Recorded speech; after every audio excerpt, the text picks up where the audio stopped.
Hi, my name is Matt Reisinger of the Reisinger Homes. Welcome to my video blog dedicated to building science and fine craftsmanship.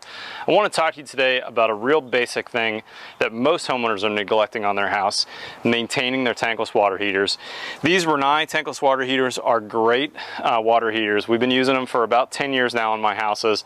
I really like them, but they do need to be maintained. You want to know that these water heaters, if they're in a hard water area like Austin, Texas, they need to be flushed about every 12 to 18 months, depending on your use. So if you're a family of 2, you might be able to go 18 months before you flush these. If you're a larger family of 3 or 4, you might want to flush these about every 12 months.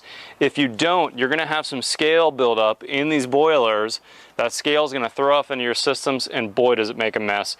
I'll lace in a photo of some scale on a house that I helped out, where we had to take all the washer faucets off, or pardon me, the aerators off, including the thermostatic valves. It's a mess. It's a lot of work. You really want to clean these regularly so you don't have any problems. It's a pretty simple procedure. What we're going to do is we're going to flush white vinegar through this boiler inside of this tankless water heater, and this white vinegar is going to take off all that scale and really clean up that boiler so it's shiny and bright copper, just like it was the day you got it. And it's a pretty simple process. We're going to use about 3 gallons of white vinegar. You do need to get a submersible pump, and there's a link on the bottom of this video to one that you can get through Amazon. But basically about a $60 to $70 submersible pump is what you want to buy. You're also going to need a standard 5-gallon bucket. And then you're going to need a hose set too. This is a standard washer and dryer hose set that you can get at one of the big box stores. They also sell some kits that has everything you need in one. So let's cut the video. So we wanted to zoom in the camera so you could see the parts and pieces here. Number one, before you do this flush, you want to double check that you've got a flush kit installed. If you don't have these 2 valves on your tankless water heater, you cannot do this operation. These basically look like a hose bib on the cold and the hot side. You need these. If you don't have these, stop watching the video, call your plumber. You got to get these installed first before you do anything. I'm surprised by how many units get installed without these. These need to be here. Okay, first steps, we're going to actually turn off the gas. Anytime you see a valve, or pardon me, a valve, that if that valve is in line, that means it's on. If it's perpendicular, it's off. So we're going to turn the gas line off. We're actually going to leave the power on to the unit, so the electricity is still running to this unit. And then if you look on the side here, this plumber of ours, this house is a remodel we did about a year ago, has done a good job. These blue lines, this is the cold water side coming into the water heater. This red side is the hot lines going into the house. We're going to turn these again in perpendicular to the pipe. Pretty straightforward. And we're going to turn them both off. So now there is no cold going into the hot water heater, and there's no hot going out. Okay, so first thing I want to do is actually I'm going to open this valve a little bit. Hopefully I won't hit the camera with the pressure.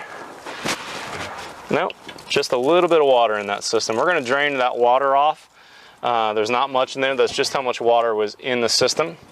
Next thing we're going to do is open the cold side. Now we're actually going to get a little more because we've broken the vacuum on that thing. So this is just the water that was in the tank itself. Now grab yourself a Leatherman or another type of tool. We love these Leatherman Skeletools. Everybody in my company owns one of these. And we're just going to turn this little, what do we call this thing? This is the pre-filter for the unit. We're going to take the pre-filter out now and check it before we do the flush. And you can see all this is just this little bitty stainless steel inline pre-filter. Gosh, I'm having troubles getting out of there. There we go. Maybe you can see that on the camera. All that is just a little pre-filter, and it's pretty clean. There's not much on there. It's just a little bit of grit on there. And the only way to clean that, or the easy way to clean that, is just drop that in a bucket of water, clean it up, you're good to go. We're actually going to put it in for the flush, and then we're going to check it again at the end just to make sure that we didn't clog it with any sediment that came out of the system. So back to the ingredients. We need to, before we start this, we need to go down to the local grocery store and pick up about 3 gallons of cheap distilled white vinegar. I'm using just standard 5% acidity, nothing special here. A couple bucks a gallon. We need about 3 gallons of this, 4 gallons of that, something in that range. And then we need that 5-gallon bucket, and I actually poured a couple gallons of the vinegar already into this bucket right here. We're gonna pour 1 more gallon in here, so now we've got about 3 gallons ready to go. Bear with me for 1 second here. Okay, so that's going. Next we need our sump pump. This sump pump is gonna sit in the bottom of this bucket, and this bucket that I've got is a nice flush kit that you'll see a link to in Amazon. It keeps the bottom of the sump out of the very bottom of the bucket. Unfortunately, I've used this one a bunch, and you can see my valves have rusted a little bit. You need to do a real good job of cleaning these when you're done.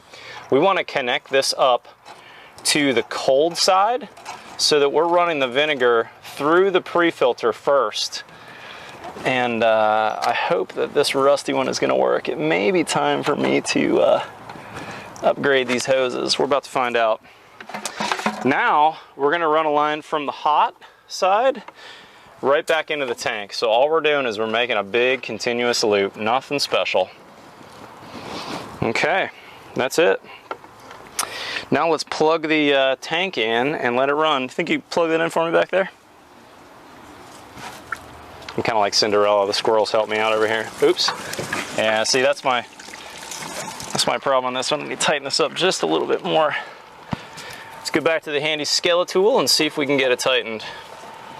Ah, not quite big enough. Dang it. Pair of channel locks. That would have helped me greatly last time. So here's what we're gonna do. We're just gonna tighten this up a little bit.